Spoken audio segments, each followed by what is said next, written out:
आज हमारे गेस्ट हैं श्री ब्रिजेश मुक्ता सर, जो कि कोटा के पहले आर्किटेक्ट हैं, जिन्होंने आर्किटेक्ट शब्द का मीनिंग कोटा को समझाया और कई ऐसी इमारतें अपने जीवन काल के अंदर बनाई जो कि जीवन भर इसी के लिए यादगार बनी रहेगी।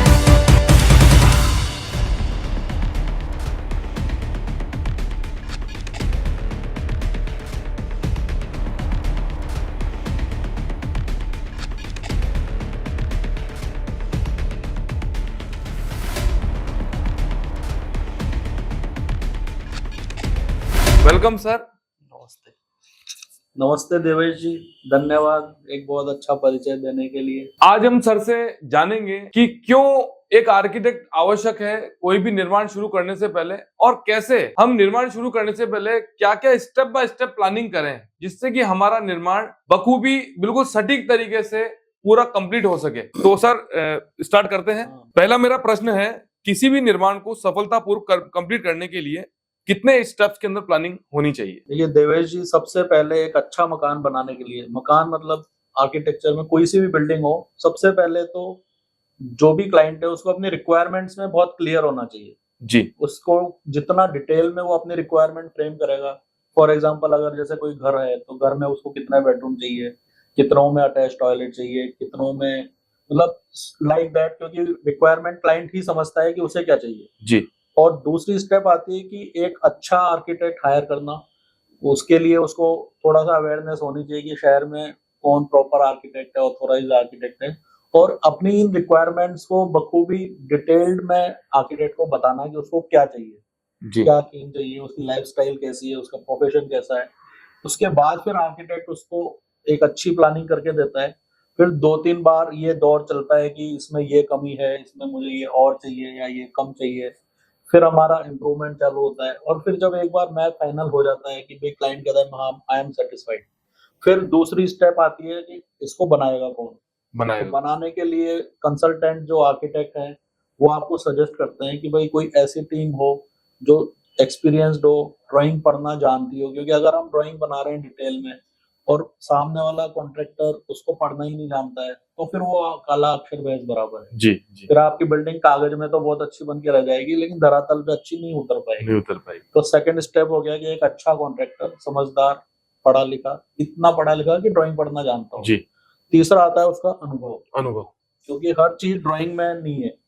जैसे आपने ड्राइंग के मुताबिक मकान बना दिया, आपका बेडरूम भी प्रॉपर साइज का है, सब कुछ एक्यूरेट एज पर ड्राइंग है, लेकिन आपकी बिल्डिंग में बारिश में पानी लीक कर गया, ये कहीं भी ड्राइंग में नहीं लिखा होता कि पानी लीक नहीं करेगा। इसमें आता है एक्सपीरियंस, क्योंकि हम लोग तो आर्किटेक्ट होते हुए कॉन्ट्रैक्टर और क्लाइंट दोनों को एजुकेट करते हैं कि भाई इसमें ये प्रिकॉशन लेने हैं जी। पर अगर कॉन्ट्रैक्टर या तो ईमानदार नहीं है या एक्सपीरियंस नहीं है तो वो उन स्टेप्स को बाईपास कर देता है। उस वजह से फिर ये जिंदगी भर की प्रॉब्लम घरों में रह जाती है जी। कई घरों में आपने देखा होगा नीचे से कई जगह सीम आती है, फिर उसका सोल्यूशन भी गलत बता दिया जाता है जी। कहते हैं इसमें पत्थर लगा। जब सीम आ रही है, सीपेज आ रही है, मॉइस्चर से जब प्लास्टर ही नहीं टिकेगा तो उसके ऊपर आप लोहा, सोना, चांदी, पत्थर कुछ भी लगा लो, वो सब बाहर आने वाला है जी। तो बीमारी डिटेक्ट नहीं किया आपने, पहले तो आपने गलत प्लानिंग से बीमारी पैदा कर दी, फिर इलाज भी गलत बता दिया। तो अब आप कुछ समझ सकते हो कि एक प्रॉपर आर्किटेक्ट होने के कितने फायदे जी। तो दूसरा काम ये हो गया कि एज पर ड्राइंग परफेक्टली आपकी बिल्डिंग को बना दिया जाए। और आज की आवश्यकता देखते हुए एक तीसरी चीज मैं और सजेस्ट करूंगा जो भी कोटा में चलन में कम है, कि आपको एक प्रॉपर साइट इंजीनियर साइट में अपॉइंट करना चाहिए, चाहे उसको 4 घंटे के लिए करो जी, क्योंकि आर्किटेक्ट आपकी साइट पे रोज नहीं आ सकता जी। और जिस तरह का मार्केट जा रहा है दिशा में, तो आपके बिल्डिंग में सुपरविजन की कमी से बहुत सारी प्रॉब्लम हो जाती है जी।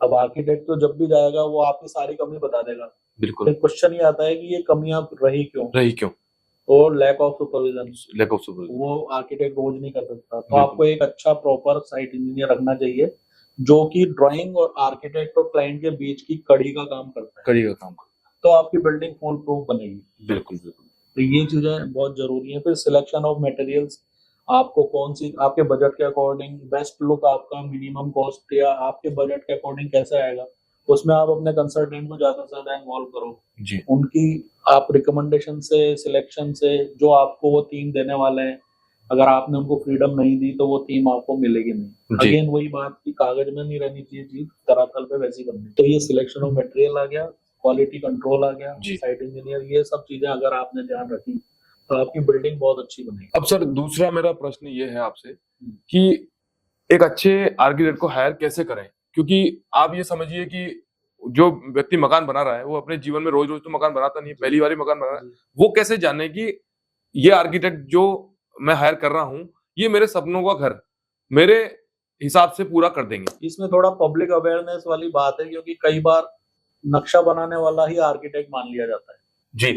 तो ये सबसे बड़ी मिसकंसेप्शन। आर्किटेक्ट तो वही है जो बैचलर ऑफ आर्किटेक्चर की डिग्री है जिसके पास, और जिसने काउंसिल ऑफ आर्किटेक्चर से जो रजिस्टर्ड है, वो आदमी ही अपने आप को आर्किटेक्ट बोल सकता है।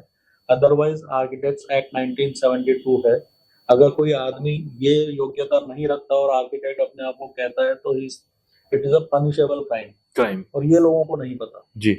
और जो लोग अपने आप को आर्किटेक्ट कहते हैं नहीं होते हुए भी, उनको भी नहीं पता जी। इतनी बड़ी लैक ऑफ अवेयरनेस है। तो ये तो हम मीडिया के थ्रू या जैसे आपका ये टॉक शो है इसके थ्रू हम पब्लिक को एजुकेट कर सकते हैं। हमारी यहाँ पर एक एसोसिएशन बनी हुई है, इंडियन इंस्टीट्यूट ऑफ आर्किटेक्ट्स जी। आप उनकी हेल्प ले सकते हैं जी। आप हमें बोलेंगे, हम आपको लिस्ट ऑफ आर्किटेक्ट्स प्रोवाइड करा देंगे जी। तो यू विल नो कि कौन आर्किटेक्ट है और कौन नहीं है।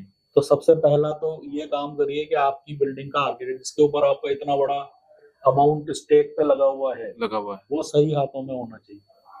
क्योंकि सर मैंने मेरा जैसे विषय रहता है कि जो भी व्यक्ति मकान बना रहा है तो उनसे मैं चर्चा करूं कि आपको किस किस प्रकार की कठिनाइयां आई, तो आप ये देखेंगे कि भारत के अंदर 99% लोग जिन्होंने पहली बार मकान बनाया उनका प्रोजेक्ट सटीक कभी भी होता ही नहीं है। बाद में वो इस चीज के लिए पछताते हैं कि छोटी छोटी मिस्टेक्स के कारण कई सारी ऐसी चीजें रह जाती है जो बाद में उनको परेशान करती है, या फिर वो जो मकान सुविधा के लिए बनाया वो असुविधा का कारण बन जाता है। जैसे बार बार मेंटेनेंस आ रहा है, बिजली का मेंटेनेंस बोलते हैं या क्रैक्स एंड सीलन की प्रॉब्लम बोलते हैं, या हमने सपोज करिए कि जिस जगह पे बोर्ड को एस्टेब्लिश करना था कि हमारा चार्जिंग वगैरह सब प्रॉपर हो जाए तो वहां है ही नहीं, हम परेशान हो रहे हैं, बार बार मोबाइल को लेके खड़े हैं।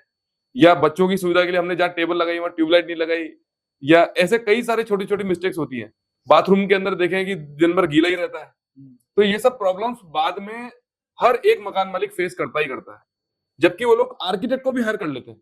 तो मेरा आपसे ये प्रश्न है कि अपने मुताबिक प्रॉपर आर्किटेक्ट को चयन कर सके, क्योंकि आर्किटेक्ट भी आप देखेंगे कि कई लोग जो है प्रैक्टिस में होते हैं और इमीडिएटली अपना प्रैक्टिसिंग स्टार्ट कर देते हैं, खुद का ऑफिस स्टार्ट कर देते हैं, वो भी एक तरीके से सटीक प्लानिंग नहीं कर पाते। तो देखिए इसमें तीसरी चीज जो मैं बताना चाह रहा था वो एक्सपीरियंस कि आर्किटेक्ट भी है जी, क्वालिफाइड भी है, रजिस्टर्ड भी है, एक्सपीरियंस नहीं। जो आज के जमाने में होता जा रहा है कि हर एक को फास्ट चाहिए सब कुछ जी।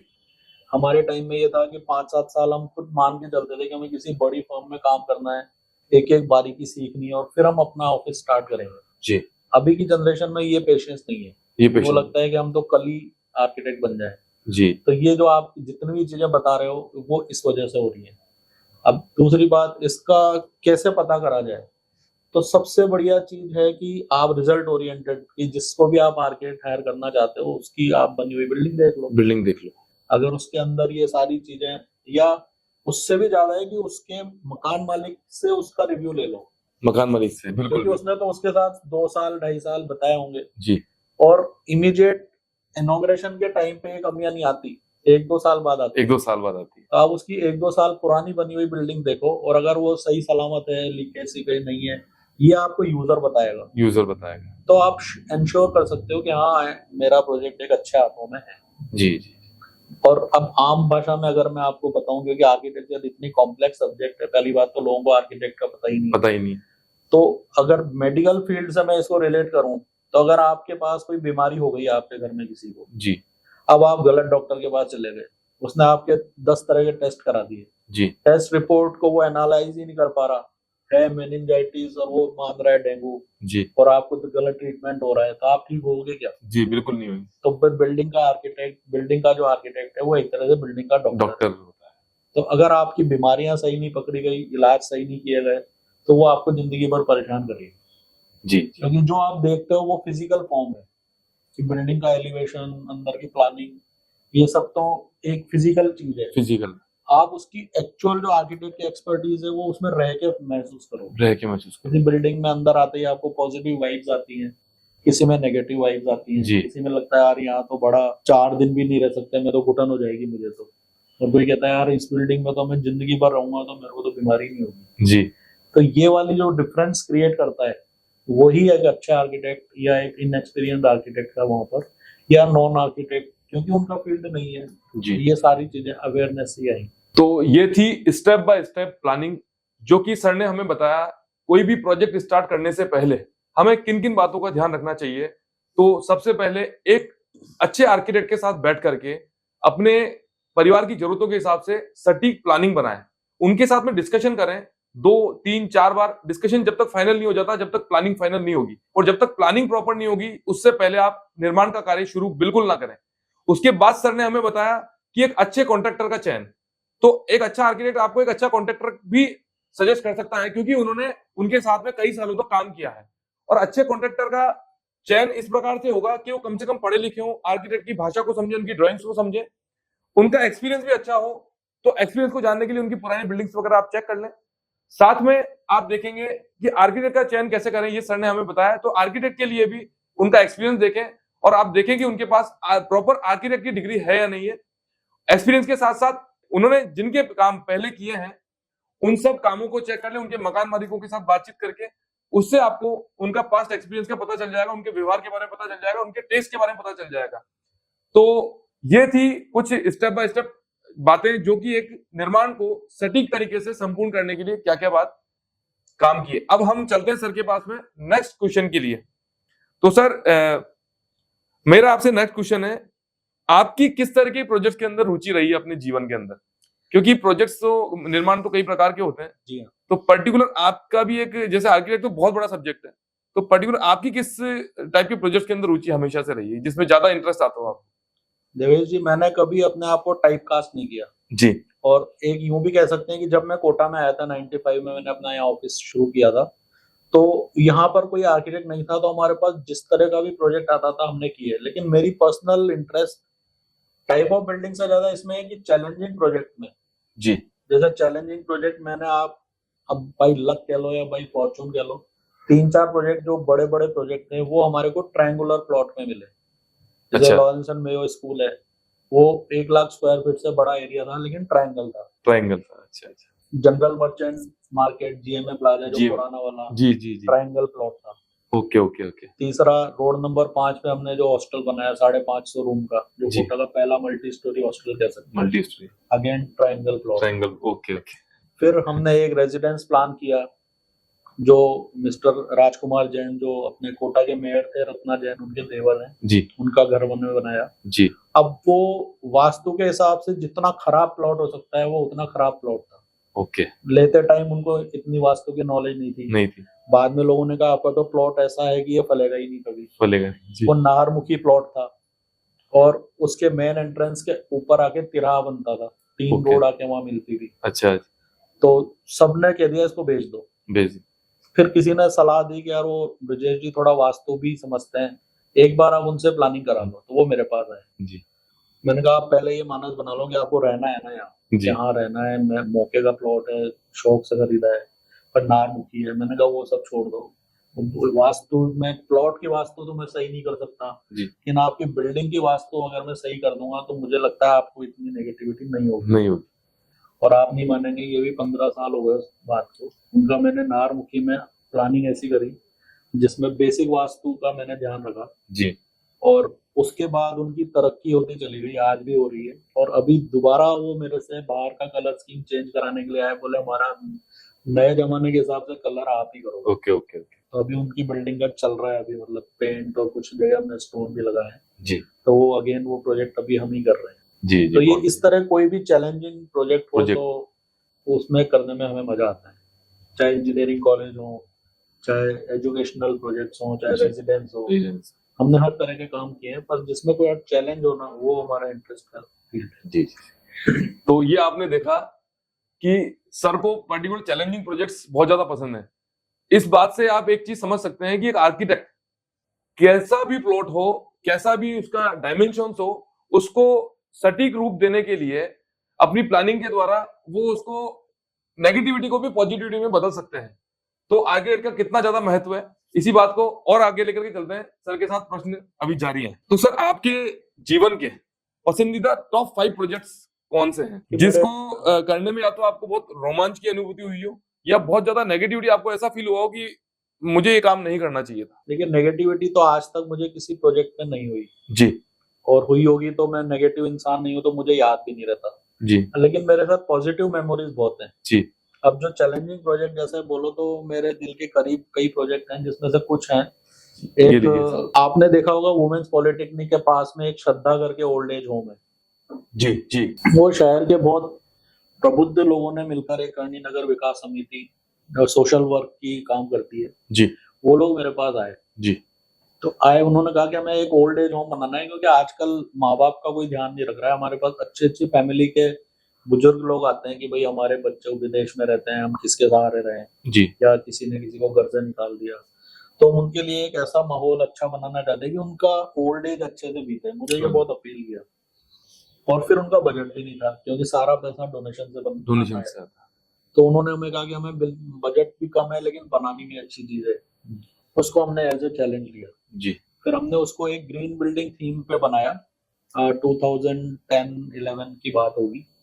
तो उसमें हमने जो फ्लाई ऐश ब्रिक्स जो उस टाइम लोग लगाना ही नहीं चाहते थे, ये तो खराब ही थे, बिल्कुल पानी पीती हैं, ये तो कच्ची हैं, कमजोर हैं। हमने पूरा प्रोजेक्ट एक्सपोज्ड ब्रिक में बनाया विदाउट एनी प्लास्टर, सिर्फ पॉइंटिंग हमने करके उसी को एलिवेशन का रूप दिया। जी जी। और जो उसमें आरसीसी के मेंबर्स थे, क्योंकि फ्रेम्ड स्ट्रक्चर बिल्डिंग थी, उस पे हमने बोल्ड कलर दिए to create some interest. Okay. तो अगर कभी आप करणी नगर विकास समिति का श्रद्धा ओल्ड एज होम देखेंगे तो उसमें प्लानिंग तो अच्छी है ही, मतलब वेंटिलेशन लाइट सब बढ़िया है और बीच में बड़ा सा लॉन है और एक मंदिर भी हमने बनाया और उसमें ग्रीन बिल्डिंग थीम पे बनाया। सोलर लाइट्स लगाई जो रात को सोलर के उससे ही उनकी जो पब्लिक लाइटिंग है सब सोलर बेस्ड है जी। सोलर हीटिंग सिस्टम है। किचन है उनकी ऐसे स्टेनलेस स्टील की किचन बनाई पूरी और जितना भी ड्रेनेज का पानी था उसको हमने पीछे ले जाके एक पॉन्ड बनाया जी। जिसको हमारा प्लानिंग था कि इसको हम एक बहुत बढ़िया लैंडस्केप गार्डन बनाएंगे जिसमें मॉर्निंग वॉक कर सके ओल्ड एज होम वाले। वो प्रोजेक्ट अभी अधूरा है due to short of budget, लेकिन वहां तक की प्लानिंग हमने कर दी कि पॉन्ड बना दिया, वहाँ वाटरफॉल बनना है। कुछ अगर कोई उसमें कोई डोनेशन वाला आता है आगे तो हम लोग अभी भी उसको कंप्लीट करने को तैयार हैं। तो हमारा था कि बिल्डिंग में जितना भी वाटरिंग वगैरह होती है प्लांट्स की वो उन्हीं के वेस्ट पानी से हो जाए जी। और जब हमारे पास वो लोग आए थे तो वो प्लॉट में मिट्टी डलवा रहे थे। मैंने उनको रोका, मैंने कहा ये मिट्टी क्यों डलवा रहे हो आप, कि ये प्लॉट जो है 6 फीट डाउन है रोड से। अच्छा। तो एक जनरल कॉन्सेप्ट होता है कि भाई कुर्सी तो रोड से ऊंची होनी चाहिए। मैंने कहा क्यों, ऐसा क्यों होना चाहिए? मैंने कहा आपके तो लाखों रुपए तो चले जाएंगे। बोले फिर क्या करें? मैंने कहा आप मुझे प्लानिंग करने दो। मैं वो पूरी साइड देखी तो मैंने देखा कि झालावाड़ रोड मेन रोड के पीछे वाली रोड उसी लेवल पे थी और बैक साइड में जो एरिया था वो नाला बहता था पुराना जी, तो विज्ञान नगर का नाला पीछे से जाता जी। तो मैंने कहा आप इसको भरो मत, हम लोग इसको बेसमेंट सेमी बेसमेंट बना देंगे। और मैंने रोड से ही रैंप दिया तो वो रैंप सीधा फर्स्ट फ्लोर पे आता है।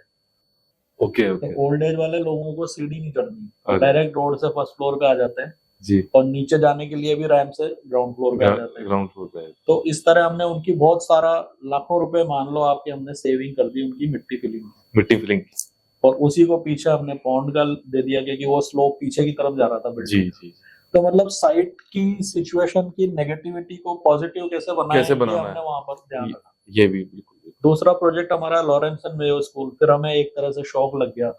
अब प्रदीप सिंह गौड़ साहब जो अभी CBSE सहोदय उसके प्रेसिडेंट भी हैं, ओके, तो वो आए थे कि और वो खुद भी केमिकल इंजीनियर हैं जी। तो उनको मैंने कहा सर अपन स्कूल बिल्डिंग जो है वो ग्रीन बिल्डिंग थीम पे बनाते हैं। तो उनको मैंने ओल्ड एज होम का जिक्र किया, उन्होंने कहा कि ठीक है। अच्छा, ओल्ड एज होम का जो इनॉग्रेशन था वो किया था महाश्वेता देवी, आपने नाम सुना हो, बहुत प्रसिद्ध साहित्यिक लेखिका है इंडिया की, रिनाउंड जी जी, अब तो नहीं है, उनको बुलाया था इन्होंने जी। इनॉग्रेशन के टाइम पे वो उसी ओल्ड एज होम में रही। वो उनको होटल में रुकवाना चाहते थे पर उन्होंने कहा नहीं मैं यही रुकूंगा और उन्होंने इनॉग्रेशन स्पीच में ये बात बोली कि मैं 5 स्टार होटल से भी ज्यादा यहाँ एंजॉय कर रही हूँ, मैं आई तो 2 दिन के लिए थी पर यहाँ मैं 5 दिन रुकूंगी जी। तो दैट वाज अचीवमेंट। फिर लॉरेंस एंड मेयो स्कूल हमने उसी थीम पे बनाया, लेकिन पेंटागन क्लासरूम्स बनाए। तो वो बिल्डिंग भी अपने आप में चैलेंजिंग थी, क्योंकि प्रदीप सिंह गौड़ साहब कुछ इनोवेटिव करना चाहते थे। तो हमने ऑक्टागन शेप इसलिए पेंटागन शेप चूज किया क्लासरूम का, तो वो एकॉस्टिकली बेस्ट शेप होता है। तो और लाइट वेंटिलेशन और वो सब इतना है, उसमें कोर्टयार्ड प्लानिंग की, बीच में फाउंटेन लगाया। तो वहां जाने के बाद ऐसा महसूस होता है कि यहाँ से वापस आओ ही मत। वहाँ के पेरेंट्स के इतने अच्छे पॉजिटिव वाइब्स हैं जी। और जब क्लासरूम चलता है तो वाटर कास्केड की हल्की हल्की सी ट्रिकलिंग साउंड सुनाई देती है जी। ग्रीनरी पूरे में है। और एक प्रदीप सिंह गौड़ साहब का मैंने एक इंटरव्यू लिया था, मैंने इसका पावर पॉइंट प्रेजेंटेशन दिया है कई नेशनल लेवल के ग्रीन बिल्डिंग कॉन्फ्रेंसेस में। तो उन्होंने खुद ये बात बोली कि मेरे पास RACB के लोग आ गए थे इंक्वायरी करने कि आपकी बिल्डिंग का बिल बहुत कम आ रहा है, आप बिजली चोरी कर रहे हो। अच्छा। मैंने कहा नहीं सर, चेक कर लो। तो वो आए दिन में देखने, तो बोले एक भी लाइट नहीं चली हुई आपकी। बोले हमें जरूरत ही नहीं है, पंखे भी नहीं चल रहे थे क्योंकि कोर्टयार्ड के फाउंटेन से कूल एयर आ रही थी। तो बोले मेरा बिल आता था 3000 रुपए, और वो कहते थे स्कूल का बिल 3000 कैसे आ रहा है, कोई नहीं सकता। तो पूरा इंस्पेक्शन करके सेटिस्फाई करके वो गए। तो ये बात उन्होंने अपने इंटरव्यू में मेंशन की। और उस टाइम 450 रुपए स्क्वायर फीट में वो बिल्डिंग हमने बना दी थी, क्योंकि हमने प्लास्टर नहीं किया, फ्लाई ऐश यूज की, और ग्रीनरी इतनी अच्छी तरह से हमने उसमें अकोमोडेट की कि आज आप उसमें जाके देखोगे तो वो एक लग्जरी बिल्डिंग है। ऐसी तीसरी हमने जो रेजोनेंस के ओनर है डायरेक्टर मिस्टर RK वर्मा, उनके घर का डिजाइन किया, उसके घर का इंटीरियर, लैंडस्केपिंग, आर्किटेक्चर सब हमने डिजाइन किया, स्ट्रक्चर वगैरह। उनका जो रोड नंबर 1 पे ऑफिस, पर्सनल ऑफिस है, उसका इंटीरियर किया जी। तो वो भी हमारा इस वे में चैलेंजिंग था कि ही इज एन IITian। अच्छा। उन्होंने मुझे एक ही बात बोली थी कि ब्रजेश जी मैं आपसे बस प्लानिंग तक की बात करूंगा, एक बार मैंने कह दिया कि प्लानिंग इज डन, उसके बाद you are free to do anything. अच्छा। एक बात ध्यान में रखना कि मैं IITian हूँ, मेरी बिल्डिंग में टेक्नोलॉजी दिखनी चाहिए। तो मैंने उनकी बिल्डिंग उसी टेक्नोलॉजी को यूज करते हुए, जैसे ओल्ड एज होम और लॉरेंस एंड मेयो मेरे मिनिमम कॉस्ट वाला प्रोजेक्ट था, क्योंकि वहां मुझे उस प्रोजेक्ट का ओनर करना था, उनके क्लाइंट का ओनर करना था। ऐसे ही मुझे RK वर्मा सर का ओनर करना था, तो मैंने उस बिल्डिंग में टेक्नोलॉजी डाली जी। He is also fond of nature, तो उनके बिल्डिंग में हमने नेचर को भी इंट्रोड्यूस किया। कई सारे ऐसे म्यूजिकल फाउंटेन्स, सेंसर्स यूज किए, ड्रिप इरिगेशन यूज की, सेंसर सिस्टम इस लेवल का किया कि जैसे पार्किंग में उनकी पर्सनल 6 कारें हैं जी। मैंने कहा सर आप रात को 2 बजे आओगे, आप गार्ड है नहीं है, आपकी गाड़ी को आइडेंटिफाई करके गेट ऑटोमेटिक खुल जाएगा और गाड़ी आने के बाद ऑटोमेटिक बंद हो जाएगा। मतलब ऐसा हो सकता है? मैंने कहा बिल्कुल हो सकता है। हमने उनकी बिल्डिंग में ऑटोमेशन का यूज किया जी। तो इस तरह जैसे ही कोई फंक्शन होता है, कोई गेस्ट आए, तो गेस्ट जैसे ही एंटर करेंगे तो उनको सेंस करके अचानक से फाउंटेन्स चालू हो जाते हैं, लाइट्स चालू हो जाती है। तो एक इतना शॉकिंग ट्रीटमेंट लगता है गेस्ट को, ये क्या हुआ, माहौल ही बदल गया है मतलब। और लाइट की सेविंग है, क्योंकि आप पूरे टाइम चलता हुआ नहीं छोड़ रहे, जब कोई नहीं है तो वो बंद है, कोई आया तो वो चालू हो गए। मतलब एनर्जी सेविंग भी है और वेलकम भी है, लग्जरी स्टेटमेंट भी है और टेक्नोलॉजी भी है। तो ये चीजें हमने फिर एक हमने बनाया था एक हेरिटेज। मैं आपको ये जो बता रहा हूँ ये अलग अलग टाइप की बिल्डिंग बिल्कुल। तो माउंट आबू में एक जयपुर रॉयल फैमिली की एक प्रॉपर्टी थी जी, जो उनको भी नहीं पता था जी। तो हम लोग माउंट आबू जा रहे थे, तो वो समाव हमारे नॉन थे, तो उन्होंने कहा यार जी, वो मेरे को दादा बोलते हैं कि दादा आप जा रहे हो तो आप वहाँ देखो, हमारी प्रॉपर्टी है, किस कंडीशन में हमने देखी नहीं कभी। मैं गया तो एक पहाड़ी के ऊपर थी और इतनी बेस्ट लोकेशन की, नक्की लेक के इधर जैसे पूरा कमर्शियल है और जिस तरफ टॉड रॉक है उस तरफ वो एक पहाड़ी के ऊपर एक हवेली बनी हुई है जी, पुराने टाइम की। और एक चौकीदार आया लाल टेन लेके हमें घुमाने, और उसने जब टॉयलेट का दरवाजा खोला तो दरवाजा ही टूट गया और गिरा वो बाथ टब के ऊपर, तो बाथ टब भी टूट गया। मतलब इस कंडीशन में थी।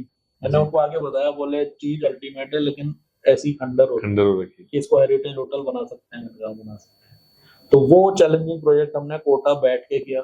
उसको पूरा उसकी, क्योंकि वहाँ माउंट आबू में ये रूल था कि आप नया कंस्ट्रक्शन नहीं कर सकते। तो जो करना है उसी बनी हुई बिल्डिंग के अंदर ही हम लोगों ने अटैच टॉयलेट बनाया, किसी को हॉल बनाया, किसी को रेस्टोरेंट में कन्वर्ट किया, और उसको पूरी उसकी ओरिजिनलिटी को रखते हुए हमने एक हनीमून स्वीट भी बनाया टॉप फ्लोर पे, जहाँ से बिल्कुल नीचे नक्की लेक दिखती है। तो वो एक हमारा चैलेंजिंग प्रोजेक्ट था। जी। तो ये 4 प्रोजेक्ट तो ये हो गए। एक हमने गुरुकुल इंजीनियरिंग कॉलेज बनाया जी। वहां का चैलेंज ये था कि उन्होंने कहा हमें 4 महीने के अंदर AICTE की टीम आनी है। ओके। 4 महीने में हमारी एडमिनिस्ट्रेटिव विंग प्लस एक एकेडमिक विंग रेडी चाहिए, 3+3 जी। मैंने कहा कैसे पॉसिबल है, 4 महीने में तो लोग घरों में DPC लेवल तक ही नहीं आ पाते। Again we took it as a challenge. Contractor भी हमने ऐसा सिलेक्ट किया जिसके पास रिसोर्सेज थे। महावीर कंस्ट्रक्शन वाले उसमें हमारे कॉन्ट्रैक्टर थे। और आप नहीं मानेंगे, हमने 4 महीने में उनकी AICTE से अप्रूवल करा दिया। Very good. तो ये हमारे कुछ मोस्ट चैलेंजिंग प्रोजेक्ट्स हैं। अगले प्रश्न की ओर चलते हैं और बात करते हैं सर से। सर, ऐसी कोई बिल्डिंग हमारे देश की जो आपको याद हो और उसका कुछ ऐसी कहानी हो उस बिल्डिंग के बनने के पीछे जो आपको दिल को छू जाती है, और मतलब पब्लिक को भी हम बताएं तो हमारे देश के लिए भी चैलेंजिंग रही हो, और उस बिल्डिंग के पीछे की कहानी कुछ ऐसी हो जो मन को छू जाए? मैं एक नहीं आपको 2 बिल्डिंग शॉर्ट में बताना चाहूंगा जी। 2 इसलिए कि पहली बिल्डिंग तो इसलिए कि मैं राजस्थान में बैठा हूँ जी। तो अगर मैं राजस्थान की कोई बिल्डिंग जो वर्ल्ड फेमस है, और हो सकता है लोगों को उसके बारे में पता भी नहीं हो, क्योंकि आर्किटेक्चर के बारे में बहुत कम लोग जानते हैं। जी। तो जयपुर का जवाहर कला केंद्र एक बिल्डिंग है, बिल्कुल, शायद JLN मार्ग पे, और सबने कभी ना कभी विजिट की होगी। जी। पर उसके पीछे का आर्किटेक्चर और उसके पीछे के आर्किटेक्ट के बारे में किसी को नहीं पता होगा। तो हमारे इंडिया के यूं मान लीजिए गॉडफादर ऑफ आर्किटेक्ट में से एक, जो बहुत रिनाउंड और वर्ल्ड फेमस आर्किटेक्ट है, चार्ल्स कोरिया। नाम से आपको लगेगा कि विदेशी है, लेकिन वो क्रिश्चियन है, तो उनका नाम है चार्ल्स कोरिया। जी। अब नहीं है। उन्होंने बिल्डिंग डिजाइन की थी जवाहर कला केंद्र। अब एक इसके पीछे की स्टोरी, उन्होंने पहले जयपुर सिटी को स्टडी किया, क्योंकि अगेन जो मैं बता रहा था आपको कि पब्लिक प्लेस पे जो बिल्डिंग है वो उस सिटी की आइडेंटिटी है कि नहीं। सही बात। आज जयपुर जवाहर कला केंद्र के रूप में पूरे वर्ल्ड में जाना जाता है। जी। और दूसरा जयपुर जाना जाता है महाराजा जयसिंह, जिन्होंने जयपुर को प्लान किया। बिल्कुल। तो चार्ल्स कोरिया ने जयपुर की इस चीज को स्टडी किया कि जयपुर शहर का डिजाइन, क्योंकि महाराजा जयसिंह एक बहुत बड़े वास्तुशास्त्री, ज्योतिषी सब थे।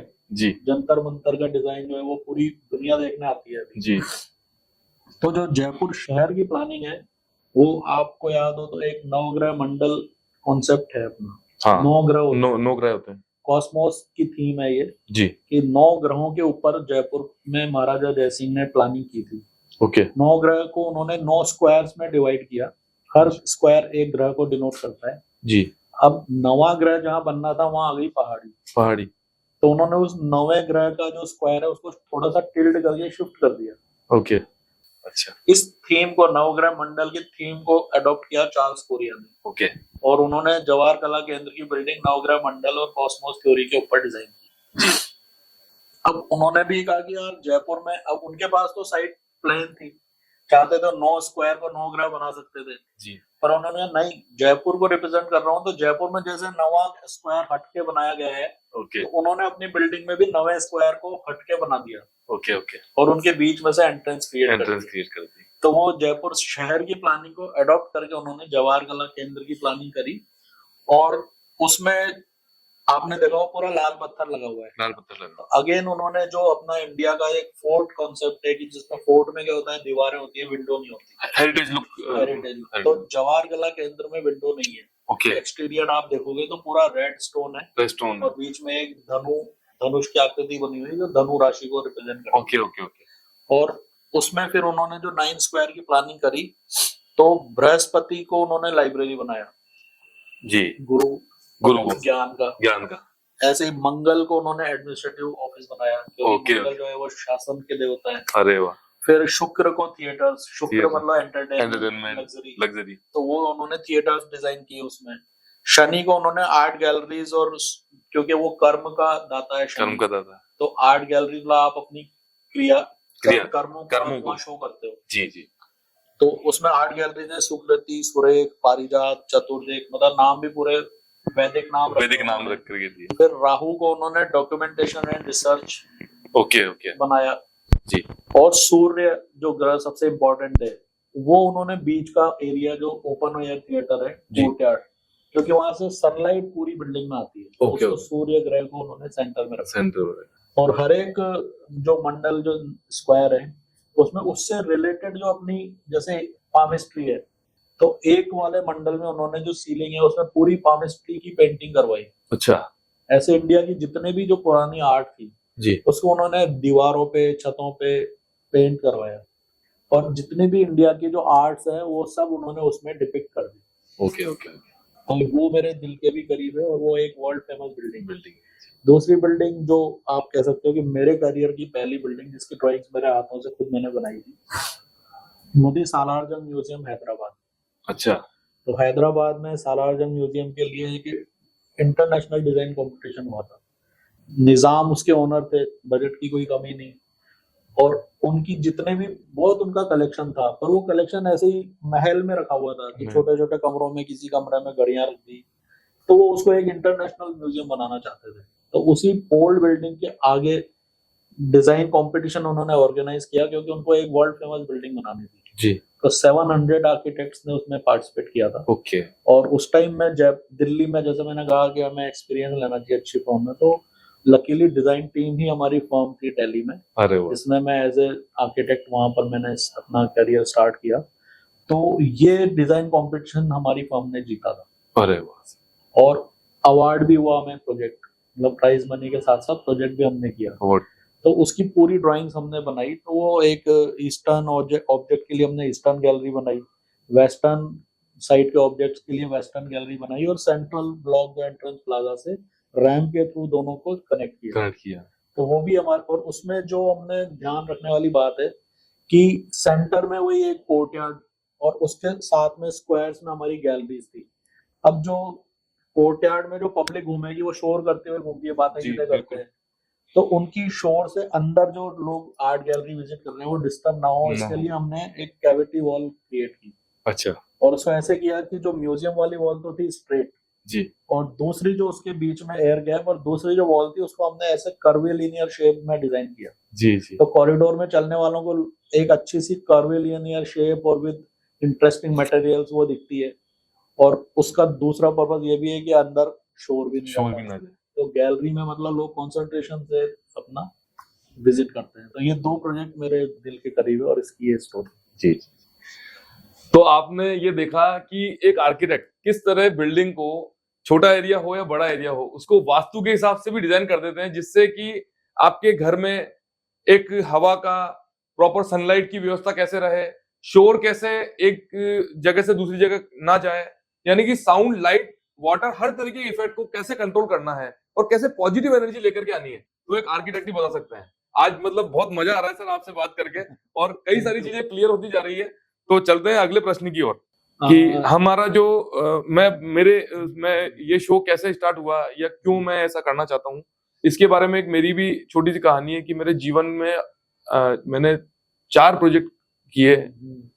हर प्रोजेक्ट में बाद में ये समझ में आया कि एक प्रॉपर आर्किटेक्ट और इंजीनियर हायर ना करने की वजह से बिल्डिंग में कितनी कमियां रह जाती है।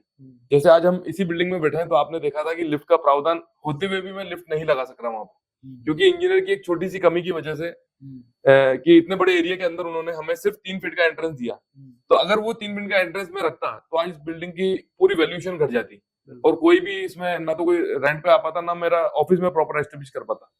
ये सब छोटी छोटी कमियां देखी, तो मुझे लगा कि एक नॉर्मल व्यक्ति जो भी मकान बनाता है अपने पूरी जीवन भर की पूंजी लगा करके बनाता है।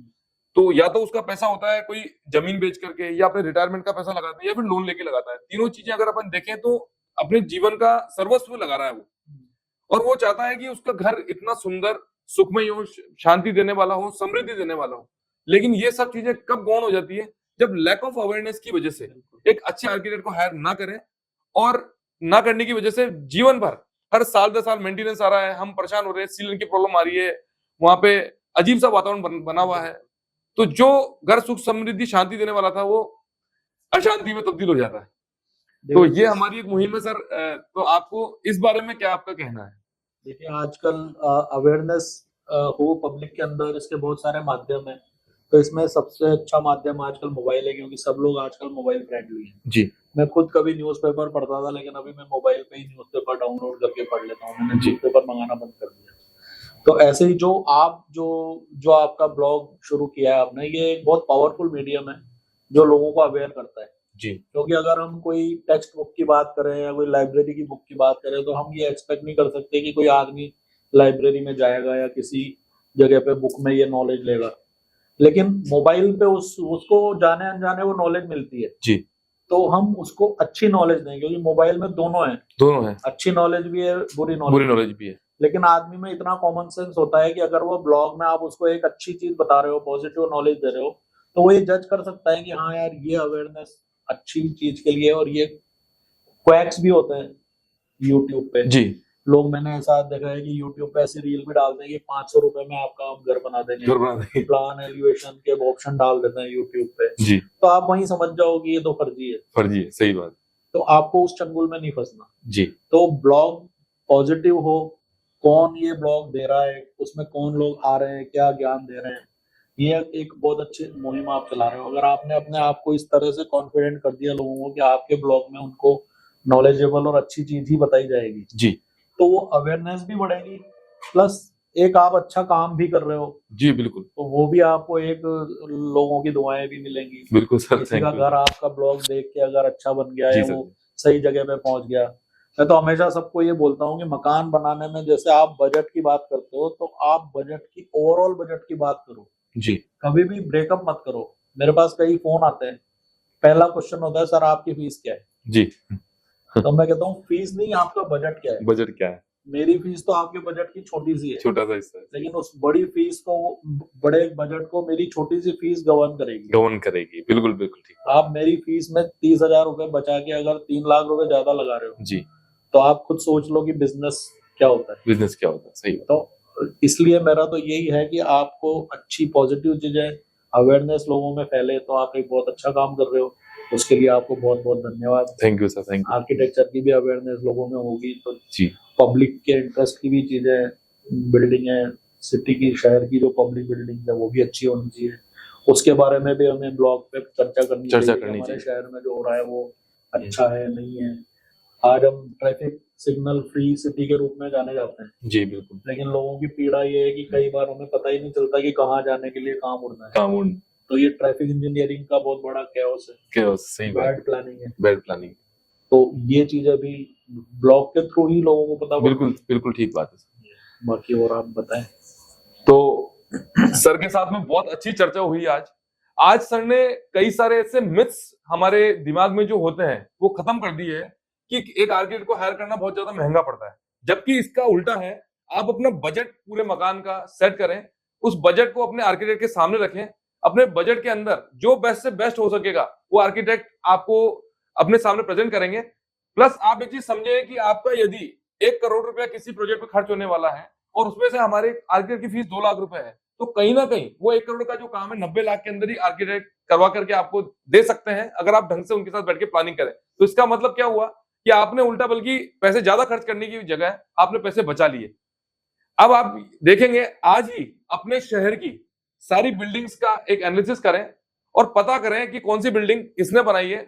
आपको आर्किटेक्ट की बनाई हुई बिल्डिंग बिल्कुल अलग नजर आएगी, उसका एलिवेशन अलग नजर आएगा और उस बिल्डिंग के अंदर जब जाकर के आप फील करेंगे तो उसका ऑरा नजर आएगा और उस ऑरे के अंदर आपको एक पॉजिटिव फीलिंग्स आएगी। तो आप देखिए कि आप अपने आप को कैसे रिप्रेजेंट करना चाहते हैं अपने शहर में, अपने मोहल्ले के अंदर, या आप कहेंगे अपने परिवार के अंदर। अगर एक प्रॉपर प्लानिंग के साथ में कोई भी निर्माण शुरू करेंगे तो वो निर्माण आपके जीवन के अंदर सुख, समृद्धि, शांति देने वाला होगा और एक स्टेटस देने वाला होगा। तो बहुत अच्छी चर्चा रही सर के साथ।